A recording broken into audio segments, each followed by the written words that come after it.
Querido, abra sua Bíblia. Abra sua Bíblia em Romanos capítulo 8, versículo 28 e 30. Romanos 28, versículo 8 e 30. Perdão, irmãos. Romanos capítulo 8, versículo 28. Me perdoem. Romanos capítulo 8, versículo 8, versículo 28. Serei breve nessa manhã. O texto diz assim: sabemos que todas as coisas cooperam para o bem daqueles que amam a Deus e daqueles que são chamados segundo o seu propósito. Eterno Deus, tenha misericórdia de nós e nos dê a compreensão clara da Tua palavra nessa manhã, no nome de Jesus, amém e amém. Queridos, estamos diante de um texto muito desafiador para as nossas vidas. Estamos diante de um texto que em alguns momentos difíceis de ser compreendidos. Eu não sei o quanto esse texto é real na sua vida, ou se seria para você uma utopia, né? Aquilo que a gente até imagina, mas que não é uma realidade para nós. E primeiro eu quero dizer uma coisa para você. Em muitas situações, em muitas ocasiões que nós vivemos, esse texto é desafiador. Porque o texto diz que todas as coisas, literalmente todas, aquelas mais difíceis, aquelas melhores, aquela que te leva lágrimas, aquela que te leva a uma situação complicada aos seus olhos, o texto diz que todas essas coisas cooperam para o bem daqueles que amam a Deus, para o bem daqueles que são chamados por Deus. Irmãos, há momentos em nossas vidas que esse texto é muito difícil de ser compreendido.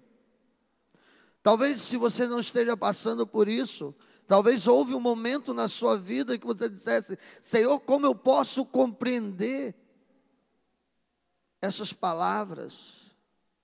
Como compreender isso, quando nós vivemos um tempo, um vento, dentro da nossa casa, dentro do nosso casamento, dentro da nossa família?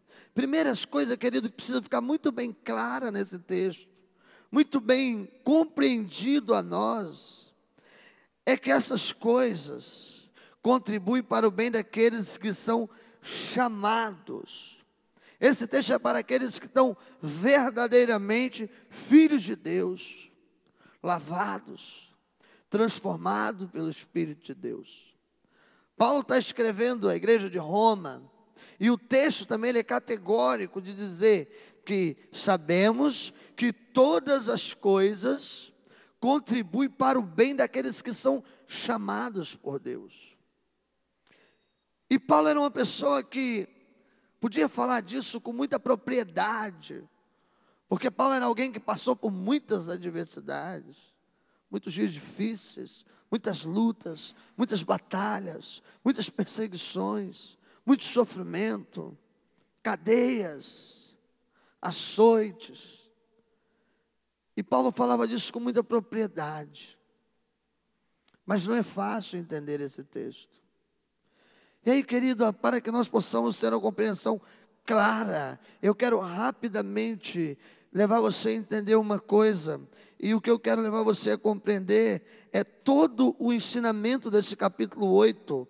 Apesar dele ser um capítulo muito grande, há umas coisas necessárias que nós venhamos entender para que esse versículo, esse texto, especificamente, sirva como fundamento, base, alicerce para as nossas vidas. Irmãos, quando nós temos a nossa vida alicerçada nesse versículo, eu vou dizer uma coisa para você. Quando a nossa vida está fundamentada, venha o vento que for, venha a crise que vir, aconteça o que acontecer, nós sabemos que no tempo oportuno o Senhor revelará a sua vontade e a sua glória sobre nós. Passe o que passar, sofra o que sofrer, acusações, perseguições, lutas, crise, mas a palavra de Deus se cumprirá na vida daqueles que são filhos de Deus. Queridos irmãos, isso precisa ser o alicerce da minha vida. Isso precisa ser a base da minha vida. Eu preciso ter isso encarnado como verdade de Deus para mim. Sabe por quê? Para que eu não venha vacilar na minha fé. Para que eu não seja pego em circunstâncias desse mundo. Para que eu não perca o foco daquilo que é o propósito eterno de Deus através de mim. E muito maior do que os propósitos de Deus. Muito maior muito maior do que os meus propósitos. Muito maior do que os meus ideais, muito maior do que os meus querer, a minha vontade, é o querer de Deus na minha vida. Muito maior do que o propósito meu, o propósito eterno de Deus. E às vezes para que o propósito de Deus se cumpra, é necessário que eu sofra as aflições desse tempo, deste mundo. Para que o propósito de Deus se concretize, eu preciso suportar os dias difíceis. E aí Paulo vai dizer que uma coisa precisa estar convicta dentro de nós. E a primeira coisa que nós precisamos entender é qual é a vitória que Deus já garantiu para nós. Que vitória que Deus já garantiu para você, você sabe? Qual é a vitória que está garantida e ponto, e acabou o assunto? É a vitória sobre o pecado. Versículo 1. A vitória sobre o pecado, capítulo 8, versículo 1, é a vitória garantida na cruz do Calvário. O pecado foi vencido. E se o pecado foi vencido, preste atenção, querido, Paulo está dizendo que todas as coisas contribuem para o bem daqueles que amam a Deus, daqueles que foram vitoriosos sobre o pecado. Porque ainda que eu passe por todas as lutas, ainda que eu passe por sofrimento, ainda que eu passe por dias difíceis, ainda que a minha família enfrente crise, ainda que haja problema, eu me alegrarei no Senhor, porque Ele é o consumador da minha salvação. E não há mais condenação para aqueles que estão em Cristo. Querido, quando que o pecado foi vencido? Abra a sua Bíblia rapidamente, Efésios capítulo 1, versículo 4. Quando que Deus garantiu a vitória sobre o pecado? Enquanto isso, alguém abra para mim. 1 Coríntios 15, versículos 55 e 56. Efésios 1, 4, quem achou, leia para mim. Quando foi que essa vitória foi garantida por mim e por você? Quando? Leia para mim Efésios 1, 4.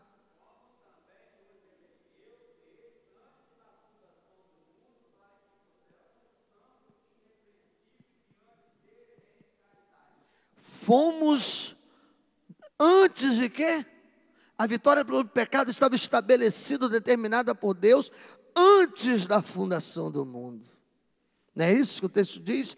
Ele nos predestinou em Cristo Jesus, nos escolheu em Cristo Jesus, antes da fundação do mundo, antes que todas as coisas viessem a acontecer. A Bíblia diz que Deus tinha traçado o propósito eterno dele, e o propósito dele era de nos garantir a vitória em Cristo Jesus.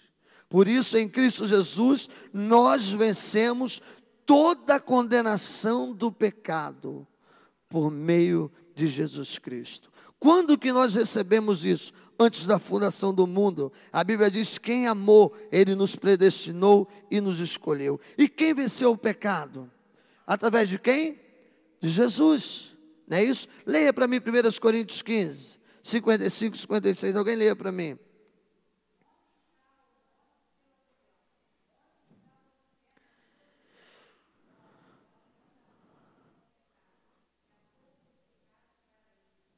Veja, onde está?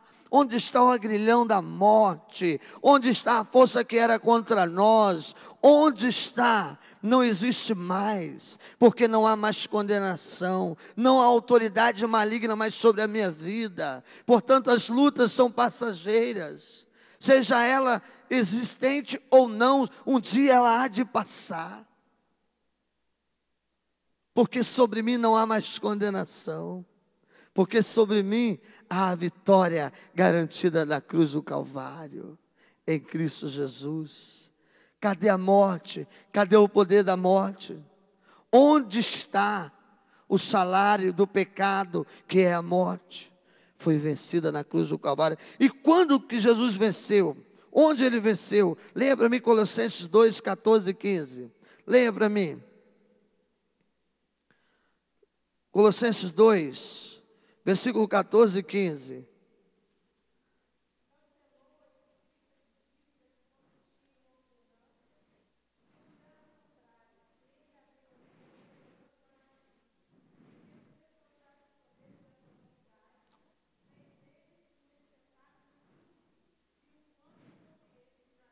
Glória a Deus, Ele cravou na cruz toda a obra do pecado contra a minha vida e a tua vida. Portanto, nenhuma condenação a mais, porque Ele na cruz, Ele selou a cédula que era contra nós. Ele a cravou na cruz do Calvário, colocando, expondo a maldade humana, a maldade do pecado. Ele triunfou na cruz e nos fez vitoriosos. E como agora eu e você alcançamos essa vitória? De que forma nós alcançamos essa vitória? Que Paulo está dizendo que todas as coisas agora vão contribuir para o bem desses. A Bíblia diz que nós garantimos quando nós buscamos a união com Cristo Jesus. A vitória foi garantida, ponto. O pecado está eliminado, ponto. Não há mais discussão sobre o pecado. Biblicamente falando, Deus já triunfou sobre o pecado. E agora, para que eu e você façamos parte dessa vitória, o que precisa acontecer? União em Cristo Jesus. Versículo 1 e 12. Versículo 1 e 2. Unidos em Cristo Jesus. Veja o texto do capítulo 8. Agora, pois, já nenhuma condenação há para os que estão em Cristo Jesus, porque a lei do Espírito da vida em Cristo Jesus te livrou da lei do pecado e da morte. Querido, esse texto precisa sustentar a nossa vida cristã. Nós precisamos entender o que é espiritual. E presta atenção no que eu vou dizer para você, meu irmão. As coisas espirituais são discernidas no Espírito. As coisas espirituais são compreendidas pelo Espírito de Deus em nós. E aí Paulo começa falando, eu não vou conseguir estender muito, mas ele começa agora dos 5 a 7, falando de dois tipos de pessoas. Aquelas que são guiadas pela natureza humana e aquelas que são guiadas pelo Espírito de Deus, pela renovação da vossa mente. Do versículo 5 a 7, Paulo vai falar sobre isso. Os que são guiados pelo Espírito de Deus e os que são guiados pela natureza humana. E Paulo vai dizer que aqueles que são guiados pelo Espírito de Deus, a estes é garantida a vitória. Mas aqueles que são guiados pela natureza humana, que é a natureza do pecado, a estes, o que resta é a condenação. Queridos irmãos e irmãs, deixa eu dizer uma coisa para você. Nós precisamos entender esse texto. Nós precisamos entender essa palavra à luz da proposta espiritual de Deus. A igreja, Israel sofreu no deserto. Israel caminhou por 40 anos. Para quê? Para que a vontade de Deus se cumprisse na vida do povo. Homens e mulheres tiveram que morrer no passado para que o evangelho chegasse a mim e a você. Estevão teve que ser apedrejado para que as pessoas que ali estavam entendessem a mensagem que ele estava pregando.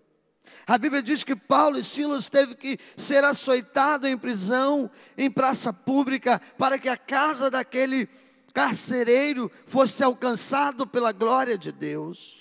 A Bíblia diz que Daniel teve que descer na cova dos leões para que aquele reino pudesse conhecer o Deus de Israel. A Bíblia diz que Sadraque, Mesaque e Abednego teve que entrar na fornalha de fogo para que aquela nação conhecesse o Deus daqueles meninos. É tempo de nós entendermos o que Paulo está dizendo, que nós podemos enfrentar todas as coisas, dias bons, dias difíceis, porque tudo isso, para os escolhidos de Deus, será para a glória de Deus.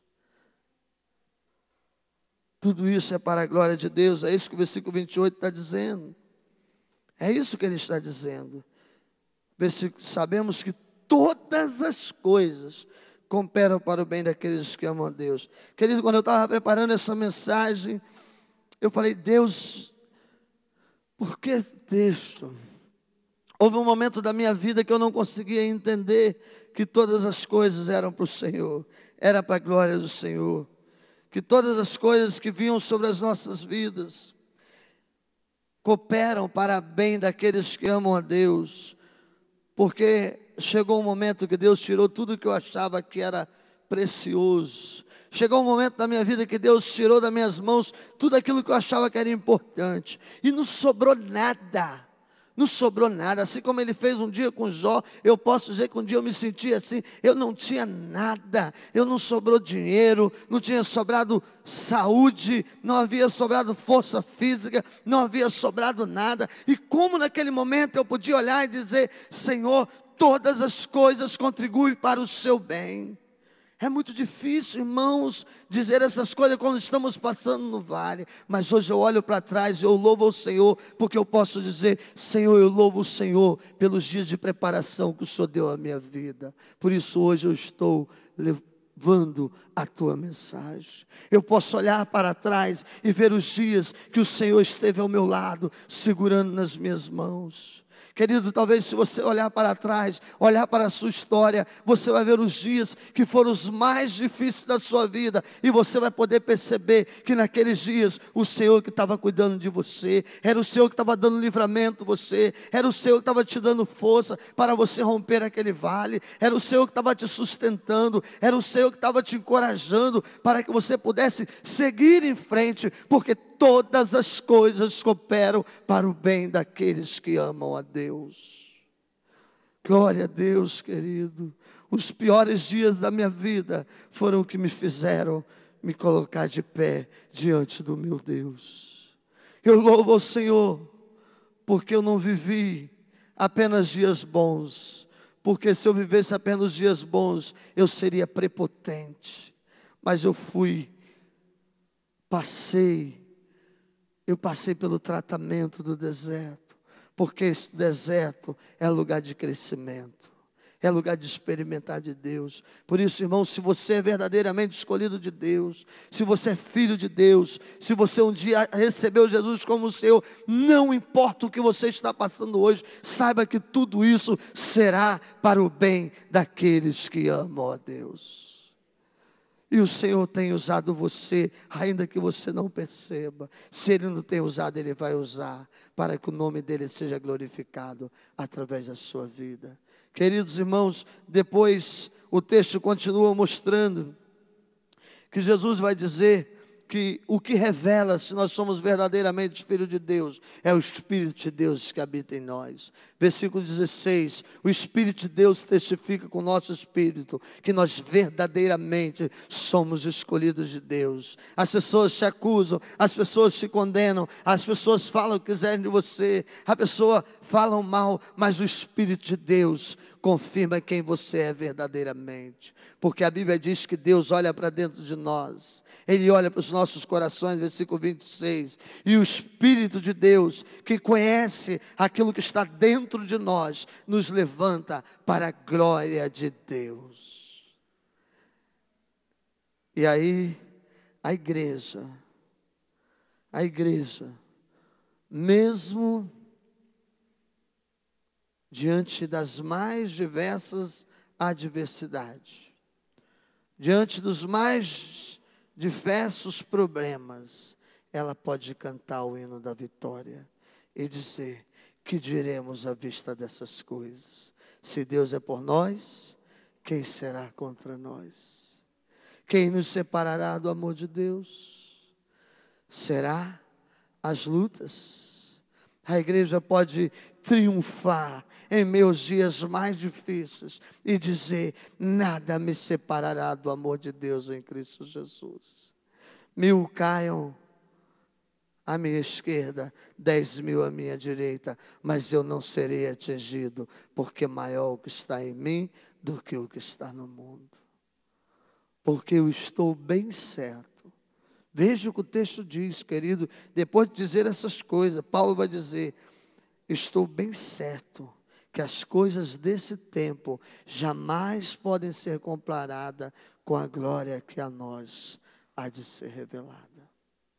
Ele termina dizendo: nem os poderes, nem as profundidades, nem os problemas, nem as lutas separarão aqueles que são escolhidos de Deus, porque sobre nós estão as bênçãos eternas de Deus.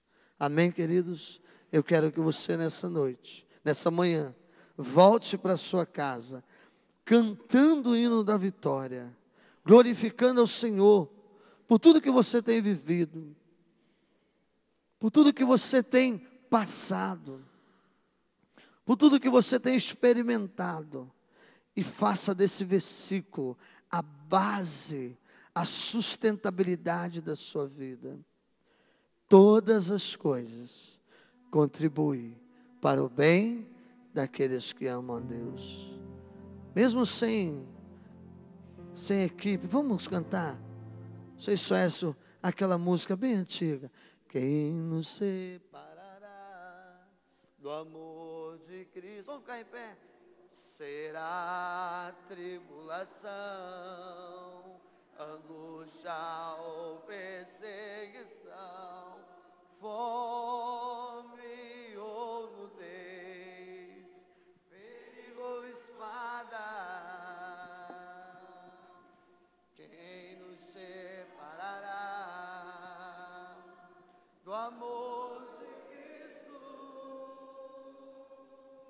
Pois eu estou bem certo que nem a morte, nem vida, nem anjos, nem principados, nem coisas do presente, nem do porvir, nem poderes, nem alturas, nem profundidade, nem qualquer outra criatura poderá nos separar do amor de Deus que está em Jesus Cristo, nosso Senhor, que está em... Querido, que essa seja a sua oração, que esse seja o hino da vitória de uma igreja que marcha em meio a uma sociedade no caos. Que esse seja o hino cantado em meio aos dias mais difíceis da sua vida e que ninguém, nada possa separar você do amor de Cristo Jesus. Pai, nós te louvamos, Deus. Nós louvamos ao Senhor nessa manhã, pelas vitórias alcançadas na cruz do Calvário. Ó Deus, pelas promessas dessa palavra a nós, que nenhuma acusação mais haverá contra os escolhidos do Senhor. Ó Deus, abençoa a tua igreja, que esta palavra sustente, ó Deus, a nossa vida. Que essa palavra seja a base, que essa palavra seja, ó Deus, o pilar das nossas vidas.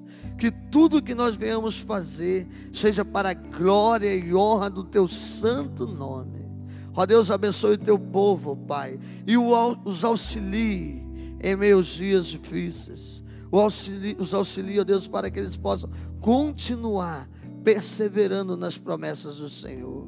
Em nome de Cristo Jesus, amém e amém.